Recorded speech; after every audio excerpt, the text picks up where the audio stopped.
Hello everyone, how are you all? Hope you all are doing good. तो I'm back with a new video. आज हमारा था Elon में major test 8। हाँ भाई 8 मेजर भी हो गया और अब बस 4 बचे हैं। लाइक मुझे तो सोच के ही डर लग रहा है कि अब बस 4 मेजर और होंगे और 5th हमारा नीट होगा। लाइक हाँ बहुत सारे टेस्ट और देने हैं, डीएल मतलब और भी टेस्ट ले रखा है वो भी देने हैं, खुद से भी बहुत सारी प्रैक्टिस करनी है, लेकिन ये वाला बस अब 4 होगा। बस 1 ही महीने बचे। लाइक मुझे इतना डर लग रहा है पर्सनली, आप लोग का नहीं पता मुझे, और मैं किसी को डरा नहीं रही हूँ, लेकिन मुझे सच में अब काफ़ी डर लग रहा है। Let's start with as usual, I will start with the bio.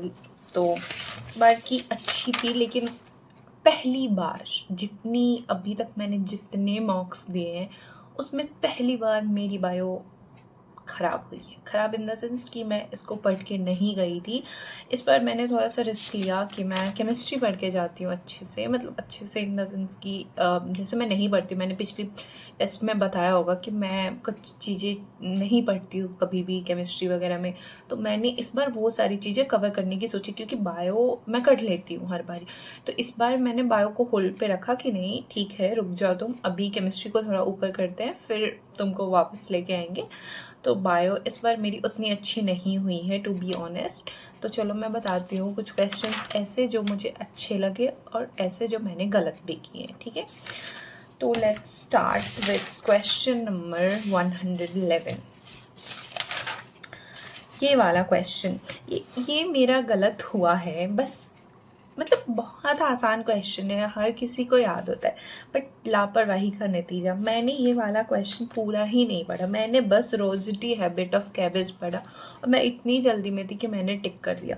पूरा क्वेश्चन ही नहीं पढ़ा। पूरा पढ़ते तो देखते ना कि can be changed by inducing stem elongation, मतलब पूरा क्वेश्चन ही बदल दिया इन्होंने आगे। और मैं इतनी बेवकूफ़, मैंने बस रोजिटी हैबिट ऑफ कैबेज पढ़ा और मैंने, और उसके बाद क्वेश्चन, उसके 11 क्वेश्चन बाद क्वेश्चन नंबर 122, ये भी मेरा गलत हुआ है। 122 इसमें ये क्वेश्चन है, relationship between genes and DNA can be best understood by, और मैंने इसका आरएनए स्टडीज़ किया था क्योंकि मुझे लगा था कि जीन्स और डीएनए तो आरएनए से लिंक्ड है, तो मैंने ये कर दिया था, लेकिन इसका आंसर है म्यूटेशन स्टडीज़।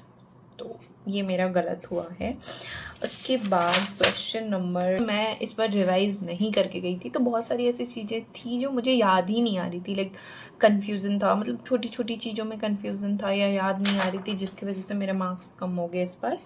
हाँ, और ये क्वेश्चन नंबर 148, ये चीटिंग करते हैं एलन वाले। 148 क्वेश्चन नंबर देखो, इसमें फर्स्ट स्टेटमेंट तो सही है, सेकंड स्टेटमेंट भी सही है, लेकिन लास्ट में मैंने क्या पढ़ा, लास्ट में मैं आर्टिकुलेशन होता है ना, इसमें तो एंटिकुलेशन लिखा है। मैंने सोचा आर्टिकुलेशन तो मैं जानती हूँ, मतलब ये सेंटेंस मुझे याद है कि आर्टिकुलेशन होगा, लेकिन ये एंटिकुलेशन क्या, मुझे लगा भाई एमबीबीएस में पढ़ाते होंगे कुछ बड़ी, मतलब दूसरी कुछ इससे रिलेटेड टर्म होगी, तो ये तो गलत है, मैंने इसे गलत कर दिया। अब जाके मुझे पता पड़ता है कि ये तो स्पेलिंग मिस्टेक थी। उसके बाद ये क्वेश्चन नंबर 150, इसमें मैं जो कंफ्यूज हुई हूँ ना, बहुत कंफ्यूज थी मैं इस क्वेश्चन में।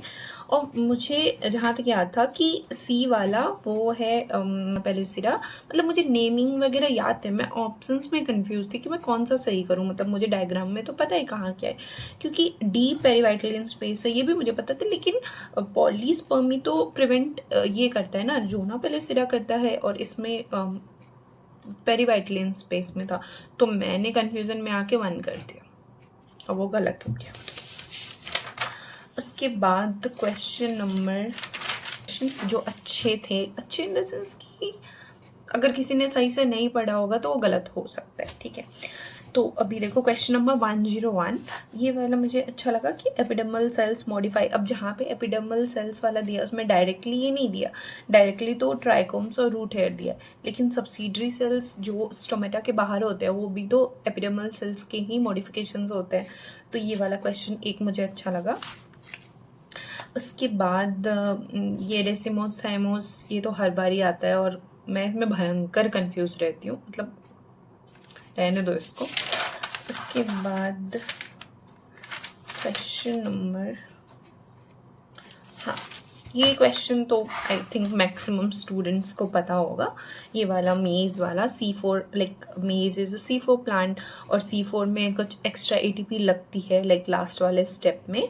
तो वो उन्होंने ये पूछा था कि एक्स्ट्रा मतलब कितनी एक्स्ट्रा लगेगी। तो ये वाली क्वेश्चन मुझे ऑफकोर्स डायरेक्ट NCERT में नहीं है, बट एक बेसिक सी बातें हैं जो हर किसी को पता होगी।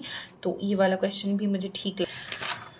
तो और एक ये मुझे याद ही नहीं आ रहा था 138 नंबर क्वेश्चन, कि सीलेंट ट्रेट में स्केलेटन किसकी होती है, लाइक कैल्शियम कार्बोनेट की स्केलेटन किस में होती है, मुझे याद ही नहीं आ रहा था। और इसका आंसर कोरल है। मुझे उस समय पे पता नहीं क्या मुझे लग रहा था कोरल तो इसमें होता ही नहीं है, लाइक कोरल इसका मेंबर ही नहीं है, मुझे ये याद आ रहा था उस समय पे।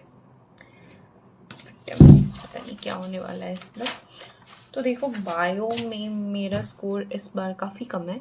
बायो में इस बार मेरे 311 ही हैं बस। आई गेस मेरे पूरे अभी तक जितने टेस्ट हुए ना, बायो में सबसे कम इसमें आए हैं 311।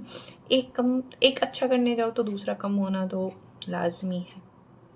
ठीक है, तो चलो केमिस्ट्री देखते हैं। इस बार केमिस्ट्री मेरी ठीक हुई है। लाइक पिछली बार तो बहुत ही ख़राब हो गई थी। मैंने बताया था कि कैसे मैं मतलब प्रैक्टिकल केमिस्ट्री और इनऑर्गेनिक की कुछ चीज़ें नहीं पढ़ती थी कभी। इस बार मैं उनको कवर करके गई थी।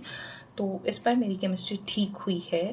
और मैं बताती हूँ कौन कौन सा क्वेश्चन। देखो इसमें तो एक दो क्वेश्चन है जो मुझे अच्छे लगे। केमिस्ट्री इस पर देखो कुछ लोगों को इस पर केमिस्ट्री टफ लगी, बट मुझे नहीं लगी। ये 84 वाला ग्राफ वाला क्वेश्चन मतलब मुझे उस समय पे आ ही नहीं रहा था। मतलब मुझे पता था कि मैं अगर कुछ भी ऐसे दिमाग लगा के करूँगी तो ये गलत हो जाएगा। मतलब चांसेस है कि सही भी हो जाए, बट गलत भी होने के चांसेस थे। और मुझे उस समय पे नेगेटिव मार्किंग को अवॉइड करने का मेरा मन था जहाँ तक, तो मैंने इसको अटेम्प्ट नहीं किया, to be on safer side. और उसके बाद क्वेश्चन नंबर 86, लाइक मैं एकदम झल्ली हूँ।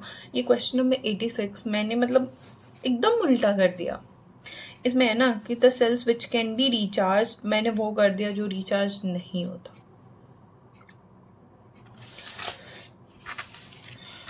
देखो तो, और इसमें केमिस्ट्री भी इस बार लाइक डायरेक्ट ही बोलेंगे उतनी टफ नहीं थी। मुझे तो उतनी टफ नहीं लगी इस बार की केमिस्ट्री, मुझसे बन गई थी। और केमिस्ट्री में मेरा स्कोर इस बार अभी तक जितने टेस्ट हुए हैं उसमें मेरे केमिस्ट्री में इस बार एक बार हाईएस्ट शायद 144 आए थे, और इस बार 152 आए हैं। लास्ट टाइम मेरे नीट में 155 आई थी केमिस्ट्री में, और अभी 152 आया है इतना करने के बाद। इस बार मैंने केमिस्ट्री को तो थोड़ा एक लेवल पे ले आई हूँ मैं।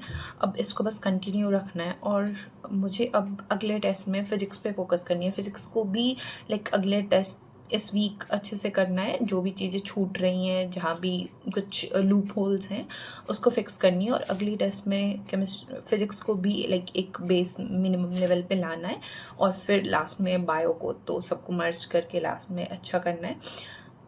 प्लान तो यही है। ठीक है, और देखो मेरी फ़िज़िक्स इतनी ख़राब थी नहीं। ठीक है, मुझे ऐसा लगता है कि मेरे अभी तीनों जितने सब्जेक्ट हैं ना, सबसे ख़राब मेरी बायो। क्योंकि मैं बताऊँ मेरे लास्ट ईयर के मार्क्स, लास्ट ईयर मेरे फ़िज़िक्स में 151 थे, केमिस्ट्री में 155 थे, और बायो में बता दूँ, बायो में आई गेस 305 या 306 ऐसा ही कुछ था। तो हाँ 305 ही था ऐसा। ठीक है, तो बस बायो इतनी ख़राब हो गई ना मेरे बायो में, लाइक मेरे 340 345 आ जाते तो मेरा सिलेक्शन पिछली बार ही हो जाता। लेकिन मेरे लास्ट टाइम मैंने कुछ गलतियाँ करी थी बायो में, लाइक उसको बहुत इग्नोर किया था मैंने NCERT को। मैं बस LN के मॉड्यूल्स और भी चीज़ों में रह जाती थी, तो मैंने NCERT को बहुत इग्नोर किया था लास्ट टाइम पे, जिसकी वजह से मेरा ये हुआ था। तो अभी इस बारी मैंने अभी बायो को ज़्यादा करने का किया। देखो फ़िज़िक्स मेरी इतनी ख़राब है नहीं, बट अभी थोड़ी सी, क्योंकि मैं फ़िज़िक्स को उतना टाइम नहीं दे पा रही हूँ उसकी वजह से, और मेन वो पेपर में भी उतना टाइम नहीं बच पा रहा, तो कुछ क्वेश्चंस तो अनअटेम्प्टेड ही चले जाते हैं। एक और मेन बात है ना पेपर के लेवल की, मुझे जहाँ तक है ना, मुझे अभी ऐसा लग रहा है ना मैं और भी टेस्ट जैसे कुछ कुछ टेस्ट दे रही हूँ अभी। कुछ लास्ट वीडियो में मुझे कुछ लोगों ने सजेस्ट किया था मतलब लास्ट ईयर के FST देने के लिए, तो मैंने वो दिया और वो लाइक मेरा सही हुआ है। तो मुझे अब वो सब देखने के बाद लाइक ये थोड़ा सा इररिलेवेंट लग रहा है, क्योंकि हमें देखो वैसे क्वेश्चन अभी, हाँ ठीक है एक लेवल अप हमें चलना चाहिए, एक लेवल ऊपर, लेकिन हमें वैसे क्वेश्चंस, मुझे ऐसा लगता है कि हमें वैसे क्वेश्चंस ज़्यादा प्रैक्टिस करनी चाहिए जो नीट में आए।